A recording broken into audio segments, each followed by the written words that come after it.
Hello guys. आज का जो हमारा टॉपिक है उसमें भी हम आप लोगों को एक ऐसा माइक्रो नीच ब्लॉग टॉपिक बताने जा रहे हैं जिस ब्लॉग को आप लॉन्ग टर्म रन कर सकते हो। मींस आपको मालूम होगा कि माइक्रो नीच कीवर्ड एक शॉर्ट टर्म के लिए होता है, लेकिन आप लोगों को कोई ऐसा माइक्रो नीच कीवर्ड बता दिया जाए या फिर ये कह लो कि ऐसा कोई कीवर्ड मैं बताऊं जिस कीवर्ड पे आप एक ब्लॉग बनाओ और उसे लॉन्ग टर्म रन करो, ठीक है, जिसे हम माइक्रो नीच ब्लॉग बोलेंगे। तो आप लोग काफ़ी अच्छे पैसे कमा सकते हो, क्योंकि एक ब्लॉग जब लॉन्ग टर्म रन करेगा, ओके, और गूगल के अपडेट आने के बाद भी अगर उसकी रैंकिंग डाउन नहीं होती है तो आपको काफ़ी ज़्यादा बेनिफिट मिलेगा। तो आज का हमारा जो कीवर्ड है वो कुछ ऐसा ही कीवर्ड है, और आपको मालूम होगा कि मैंने अपनी कल की वीडियो में भी एक ऐसा माइक्रो नीच ब्लॉग टॉपिक बताया था जो काफ़ी अच्छा था। तो आज भी उसी से रिलेटेड कोई माइक्रो निच कीवर्ड मैं आप लोगों के लिए लेकर आया हूँ, जिस कीवर्ड पे आप अपना ब्लॉग बनाकर लॉन्ग टर्म रन कर सकते हो। ओके, तो जनरली अगर आप लोग ऐसा माइक्रो निच ब्लॉग टॉपिक चाहते हो बनाना, ठीक है, लेकिन आपको कीवर्ड नहीं मालूम है, तो आप हमारे इस माइक्रो निच कीवर्ड को यूज़ करके अपना एक माइक्रो निच ब्लॉग 2021 में बना सकते हो और उसे जल्दी रैंक करा सकते हो। ओके, और इस कीवर्ड की क्या क्या खासियत है वो मैं अभी आपको बताऊंगा, लेकिन उससे पहले मैं आप लोगों को सबसे पहले थैंक यू बोलना चाहूँगा कि आप लोगों का जो कल की वीडियो में रिस्पॉन्स था, ओके, वो इतना अच्छा रिस्पॉन्स था कि जिसको मैं एक तरीके से कह लो कि जिसके लिए मेरे पास कोई वर्ड नहीं है। क्योंकि इतने टाइम के बाद जब मैंने वीडियो अपलोड की तो मैंने कुछ एक्सपेक्टेशन नहीं थी, मतलब मैंने कुछ एक्सपेक्ट नहीं किया था कि मेरी वीडियो चलेगी या नहीं चलेगी, उस पर व्यूज़ आएंगे कि नहीं आएंगे, लेकिन आप लोगों का जो कनेक्शन था हमारे चैनल के साथ वो इतना अच्छा था कि आप लोगों ने वीडियो देखा, कई लोगों ने कमेंट किया, उन कमेंट्स में अपने क्वेश्चन पूछे, मैंने उनके डाउट्स को सॉल्व किया।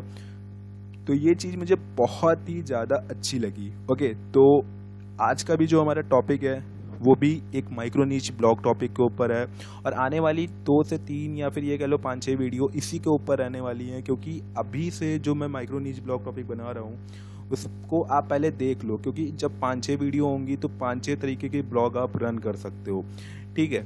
और इस ईयर के लास्ट तक आप अच्छे खासे गोल को कंप्लीट करके अपने पैसे और अपना जो एक तरीके से इन्वेस्टमेंट है टाइम का, उसके अच्छे रिटर्न्स पा सकते हो। तो चलिए ज़्यादा बकवास ना करते हुए चलते अपने मेन कीवर्ड की तरफ और जानते हैं कि हमारा कीवर्ड कौन सा है।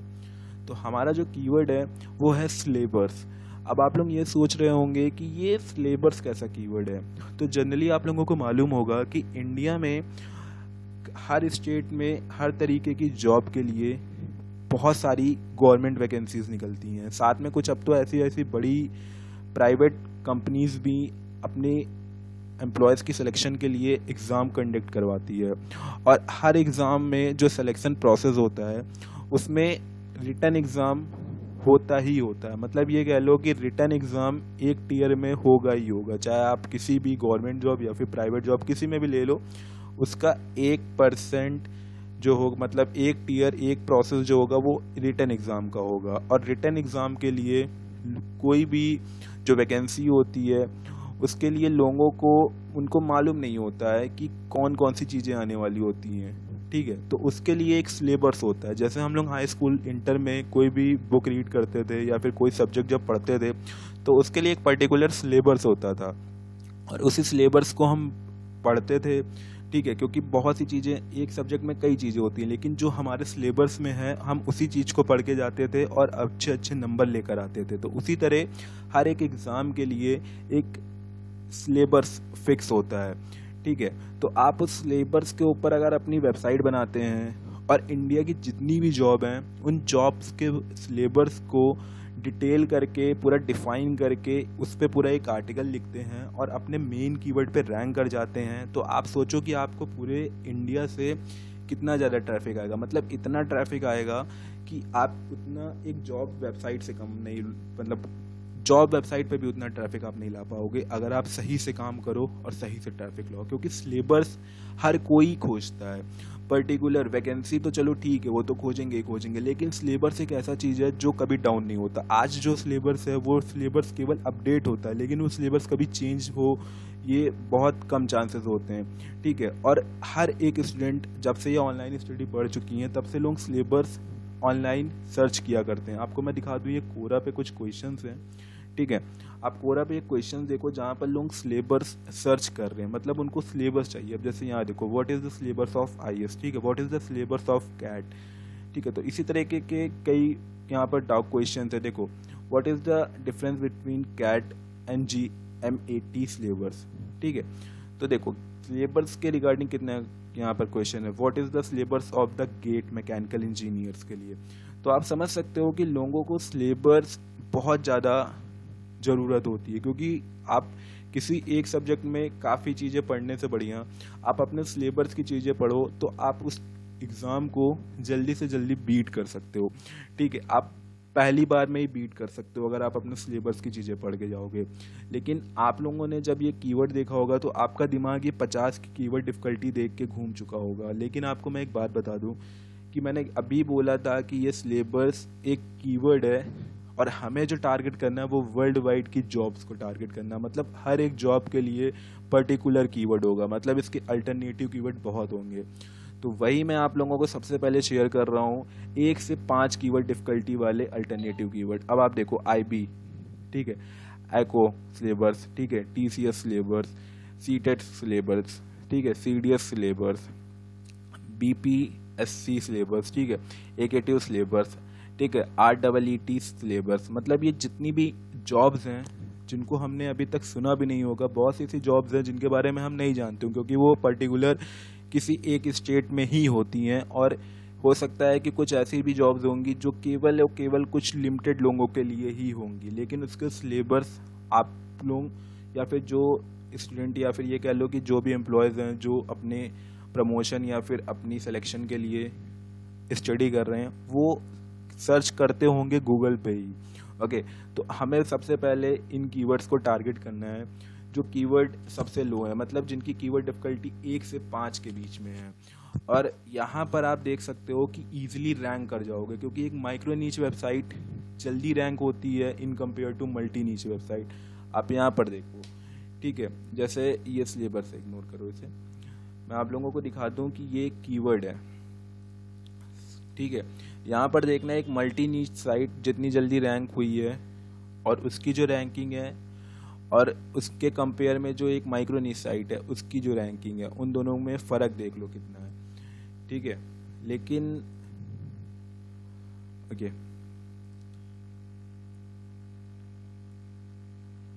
तो ये थोड़ा टाइम ले रहा है, एक्चुअल में थोड़ा नेट का प्रॉब्लम है।